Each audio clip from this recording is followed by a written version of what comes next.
খাইতে দিছে বুঝছেন। হ্যাঁ এটা আমার আব্বা জায়গাতে ওদেরকে বলছে, আমার আব্বাকে ওরা বলতেছে আমি থাকতে পারতেছি না, আমি চলে যাব, দেশের বাড়ি চলে যাব, এরকম বলতেছে।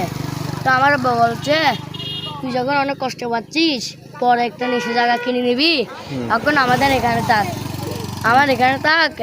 এখন তো স্যার আসে, স্যারকে আমি বলবো এখানে কতদিন থাক না, তুই পরে জায়গা কিনে নেবি আর কি অন্য কোথা থেকে, তুই এখানে থাক, চলে যাস না। সেরকম করে আমার বাবাকে আমার বাবা এখানে থাকতে দিয়েছে।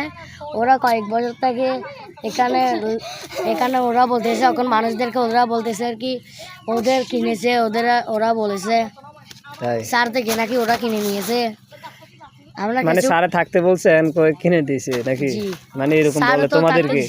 বুঝতে পারছি। এখন আমাদেরকে বলে না, পাড়ায় পাড়ায় মানুষদেরকে বলে কি এটা আমি কিনে নিছি। বুঝতে পারছি, এরকম বলে থাকতে দিছে, সবারে বুঝে দিছে কিনে নিছি। মানুষ একটা বলে না বুঝে দিলে শুইতে যায়, হ্যাঁ হ্যাঁ এরকম থাকতে দিছি, হ্যাঁ, এখন কিনছে কইতেছে এখন। তাই